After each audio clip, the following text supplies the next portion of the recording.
Hello everyone. This is the third video of the chapter Microbes in Human Welfare. इसके पहले वाले videos में हम लोगों ने माइक्रोब्स का यूज़ देखा था इंडस्ट्रियल प्रोडक्ट्स और हाउस होल्ड प्रोडक्ट्स जो हैं उनके प्रोडक्शन में। इस वीडियो में हम लोग स्टडी करेंगे बायोगैस प्रोडक्शन की। ठीक है, बायोगैस जिसे गोबर गैस भी बोलते हैं, उसमें या उसके प्रोडक्शन में माइक्रोब्स का क्या रोल है उसके बारे में स्टडी करते हैं। तो आइए चलिए देखते हैं। Biogas it is a mixture of gases, ये गैसेस का मिक्सचर है जिसमें मेनली मीथेन गैस होती है। आपको पता है मीथेन CH4 होती है और ये हाईली इन्फ्लेमेबल गैस है। जो गोबर गैस होती है, ठीक है, या हम जो जिसे बायोगैस बोल रहे हैं, बेसिकली ये बनती है from the microbial activity on which जो भी कैटल हैं या जो कैटल का जो एक्सक्रीटा है गोबर, उनके ऊपर जो माइक्रोबियल एक्शन होता है, दैट मीन्स जो बैक्टीरिया हैं उसमें डिग्रेडेशन करते हैं, उसमें प्रेजेंट जो भी सब्सटेंसेस हैं, और उससे फिर वो गोबर गैस या बायोगैस का प्रोडक्शन करते हैं जिसको हम फ्यूल की तरह यूज़ कर सकते हैं। ठीक है, तो जनरली ये जो बायोगैस प्लांट हैं ये आपको ज़्यादातर गांव एरिया में मिलेंगे, क्योंकि वहाँ पे गोबर या जो एक्सक्रीटा है कैटल वो इजीली अवेलेबल हो जाता है। शहरों में चूँकि इजीली अवेलेबल नहीं है और प्लेस भी यहाँ पे लिमिटेड है, तो इस वजह से ये जो गोबर गैस प्लांट है मेनली आपको जितने भी रूरल एरियाज़ में वहाँ पे आपको दिखेगा। देखो, microbes produce different type of gases and products during growth and metabolism. मतलब जो माइक्रोब्स हैं, जैसे बैक्टीरिया हैं, फंजाई हैं, ये जब अपनी ग्रोथ करते हैं, अपना मेटाबॉलिज्म करते हैं, अपनी जो सेलुलर एक्टिविटीज़ हैं उनको करते हैं, तो उस समय कई ऐसे एंजाइम रिलीज़ करते हैं जो जिस सब्सटेंस पे बैक्टीरिया या माइक्रोब्स ग्रो कर रहे हैं उन सब्सटेंसेस में प्रेजेंट केमिकल कंपाउंड्स को डिग्रेड कर देते हैं, डिकम्पोज करते हैं, जिससे वैरायटी ऑफ गैसेस रिलीज होती हैं, जिनमें एक मेन गैस है मीथेन। तो बैक्टीरिया अपने ग्रोथ और मेटाबॉलिज्म के दौरान बहुत सी ऐसी गैसेस रिलीज़ करते हैं। मेनली अगर मेथेनोजेंस बैक्टीरिया हैं तो मीथेन रिलीज़ करेंगे जो कि इन्फ्लेमेबल है। तो इस तरीके से हम इसको यूज़ कर सकते हैं as a fuel. The type of gas produced depends on the, अब देखो जो भी गैस प्रोड्यूस होगी वो किस पे डिपेंड करती है, डिपेंड कर दिए द टाइप ऑफ माइक्रोब, मतलब कौन सा माइक्रोब डिकम्पोजिशन कर रहा है, and the organic substrate they utilize, और कौन से ऑर्गेनिक सबस्ट्रेट पे वर्क कर रहा है। दैट मीन्स ये दो चीज़ें हैं।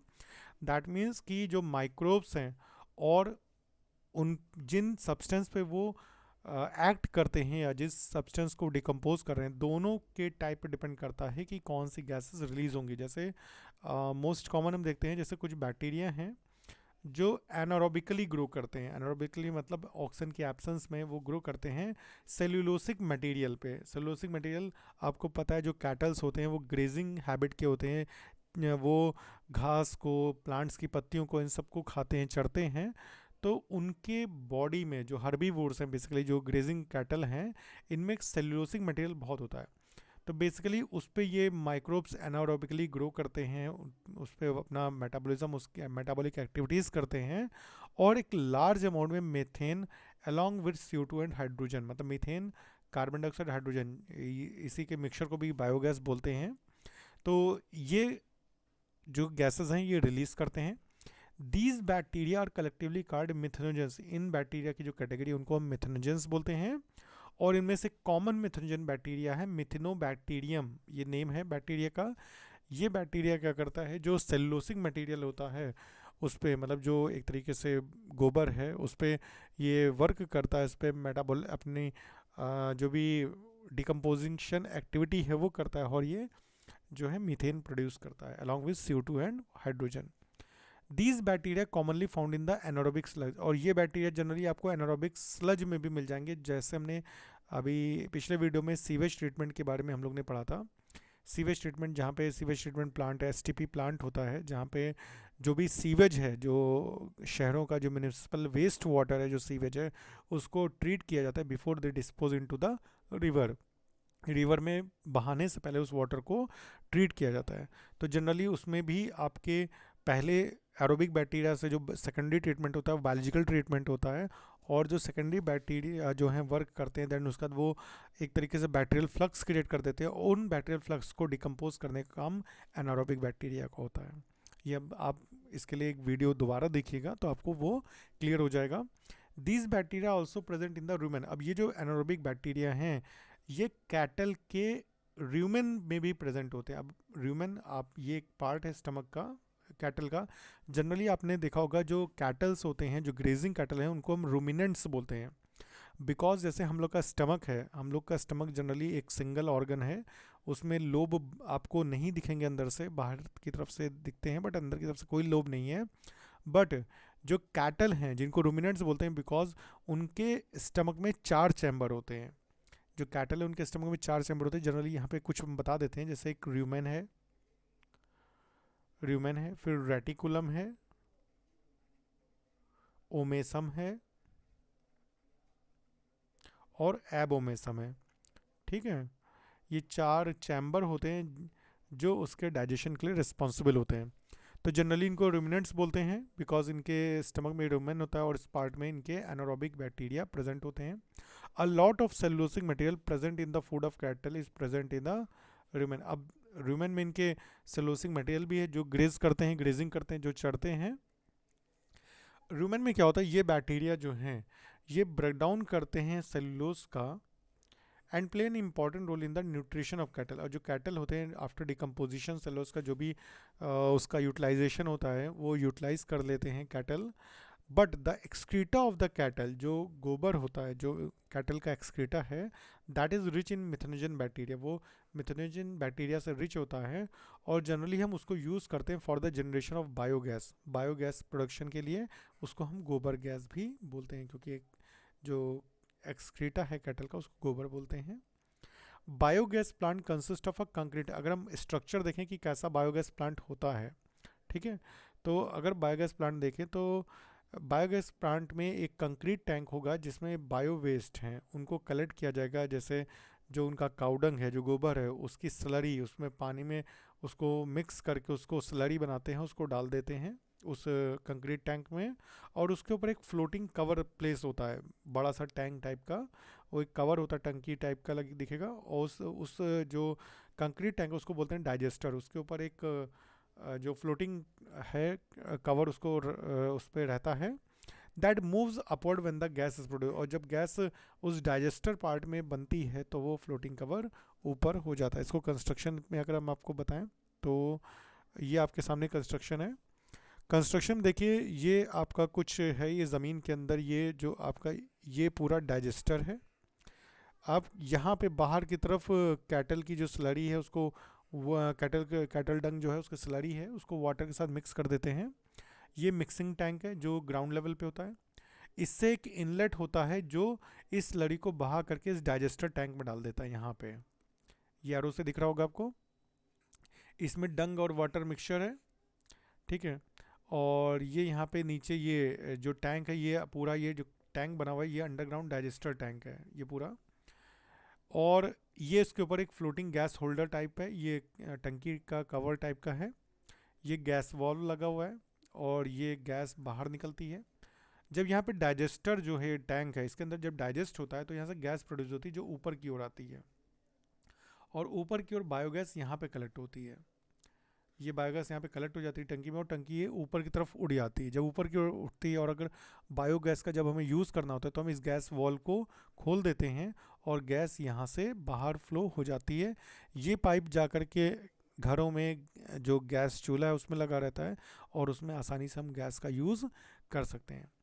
यहाँ पे जो स्लरी इसमें टैंकर में गिर रही है ये आपकी यहाँ पे यूटिलाइज़ होती रहती है और यूटिलाइज़ होने के बाद ये दूसरे पार्ट में आ जाती है। यहाँ पे एक पार्टीशन वॉल लगी हुई है, यहाँ पे डाइजेस्टेड पार्ट आता है और जब ये फिल होता रहता है तो यहाँ से ये पार्ट ऊपर की तरफ ये स्पेंट स्लरी बाहर आती रहती है और इसको हम वहाँ से बाहर निकाल लेते हैं, जो बाद में मैन्योर की तरह यूज़ हो सकती है, खाद की तरह उसका यूज़ किया जाता है। ठीक है, ये बाहर टैंक है जिसको ओवरफ्लो टैंक किया गया, यहीं से स्लरी को बाहर कर लिया जाता है। ये आउटलेट एरिया है, ठीक। ये स्पेंट स्लरी है, मतलब जिसका यूज़ हो चुका है वो ये है। ये आउटलेट पाइप है, बीच में पार्टीशन वॉल है, ये सपोर्ट है पाइप के लिए, जो पाइप इधर उधर से आ रहे हैं। तो आपको अब समझ में आ गया, इधर से इनलेट होगा और इधर से जो स्लरी यूज हो चुकी है उसका आउटलेट होगा। जो बायोगैस है वो यहाँ पे कलेक्ट रहेगी और ये ऊपर फ्लोटिंग गैस होल्डर टाइप है, और जब गैस बनने लग जाएगी, जब ये टैंक के ऊपर उठेगी, तब हम इस गैस वॉल में यहाँ पे एक प्रेशर गॉज लगा होता है जिससे हम प्रेशर देख लेते हैं गैस का, और इस गैस वॉल को ओपन करके गैस को आउटफ्लो किया जाता है और उसको घरों तक, हाउसेस तक पहुँचा दिया जाता है। ठीक है, एज ए फ्यूल की तरह उसको यूज़ किया जाता है। ये तो आपका था फ्लोटिंग गैस होल्डर टाइप, जिसमें बाहर की जो ऊपर की टंकी है वो फ्लोटिंग टाइप है। एक दूसरा भी होता है जिसमें फिक्स्ड डोम शेप्ड होता है, इसे बोलते हैं फिक्स्ड डोम शेप्ड। ये आपको fixed dome type biogas plant है। इसमें सब कुछ बेसिक मैकेनिज्म वही है कि कैटल डंग और वाटर की स्लरी होती है, मिक्सिंग टैंक होगा, यहाँ पे इसको गिरा दिया जाएगा, यहाँ से ये इसमें आ जाएगा। ये पूरा डाइजेस्टर टैंक है जहाँ पे डंग और वाटर मिक्सचर है। ये अंडरग्राउंड डाइजेस्टर टैंक है। इस टैंकर में जो गैस होती है ये यहाँ पे कलेक्ट होती है। बस इनमें जो डोम है ये फिक्स है, ये ऊपर की तरफ नहीं जाता है। यहाँ पे एक प्रेशर गॉज रखा रहता है, ये गैस वॉल्व होता है। जब प्रेशर ज़्यादा होने लगता है तो हम गैस वॉल्व को ओपन कर देते हैं और इसको आउटलेट ले लेते हैं बाहर, जो घरों में जाता है। इधर की तरफ से जो स्पंज स्लरी होती है वो यहाँ पे एक स्लैब कवर होता है, स्लैब कवर को हटा करके स्लरी इधर आ जाती है और यहाँ पे स्पंज स्लरी को निकाल लिया जाता है, जिसको हम बाद में एज ए मैन्योर की तरह, खाद की तरह खेतों में यूज़ कर सकते हैं। तो सेम कंस्ट्रक्शन, सिम बिल्कुल लगभग वैसा ही है, बस उसमें फ्लोटिंग गैस होल्डर होता है, इसमें डोम शेप्ड है, फिक्स्ड डोम शेप्ड। ठीक है, गुंबद के जैसा ऊपर होता है। तो ये आपको दो क्लियर हो गए होंगे। चलिए आइए हम लोग कुछ जो देख रहे थे थोड़ी देख लेते हैं। द गैस प्रोड्यूस्ड, जो भी गैस बनती है उसको रिमूव कर लिया जाता है और supplied through an outlet pipe for consumption, उसको यूज़ के लिए बाहर ले लिया जाता है। जो भी स्पेंट स्लरी होती है उसको रिमूव कर लिया जाता है दूसरे आउटलेट से, और उसको एज ए फर्टिलाइजर या मैन्योर की तरह हम यूज़ कर सकते हैं।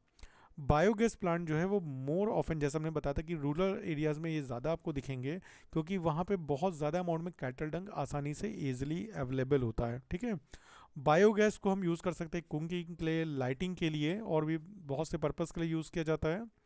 साउथ इंडिया में जो बायोगैस प्लांट्स होते हैं जनरली उनसे हम इलेक्ट्रिसिटी भी प्रोड्यूस करते हैं, वहाँ पे उसकी एनर्जी से यूज़ करके हम इलेक्ट्रिसिटी भी प्रोड्यूस करते हैं। The technology of biogas production was developed in India mainly due to the efforts. अब यहाँ पे दो ऑर्गेनाइजेशन है, एक है IARI, Indian agricultural research institute, और दूसरा है Khadi and village industries commission, KVIC। ये दो हैं जो इसमें आपको सपोर्ट भी करती हैं, आपको बेसिकली उस इनके एफर्ट्स भी रहते हैं कि जनरली ये जगह जगह पे जितने भी रूरल एरियाज है वहाँ पे बायोगैस प्रोडक्शन को ये काफ़ी प्रोत्साहित करते हैं और इसमें सपोर्ट भी करते हैं। तो दो ऑर्गेनाइजेशन ये हैं। आपने बेसिकली बायोगैस देख लिया किस तरीके से उससे बनाया जाता है। बेसिकली जो कैटल का जो डंग है, दैट मीन्स काउ डंग है, वो हम लोग वैसे भी वेस्ट होता है, तो उसको उससे भी हम लोग बायोगैस प्रोड्यूस कर सकते हैं, और फाइनली उसके डिकम्पोजिशन के बाद जो स्लरी होती है इसको एज ए बहुत वेरी गुड मैन्योर की तरह भी यूज़ किया जा सकता है। तो आई थिंक आप लोग को ये क्लियर हो गया होगा। तो इस वीडियो में हम लोग सिर्फ बायोगैस प्लांट और बायोगैस प्रोडक्शन के बारे में देखेंगे। इसके नेक्स्ट वीडियो में हम लोग माइक्रोब्स को as a bio control agent के बारे में बात करेंगे और डिटेल में बात करेंगे। तो तब तक के लिए थैंक यू ऑल। और हाँ, आप लोग को वीडियो अच्छा लगा हो तो इसको लाइक करिएगा, अपने सभी फ्रेंड्स के साथ शेयर भी करिएगा, और जो है चैनल को सब्सक्राइब भी करिएगा। तो thank you all and have a nice day बेटा।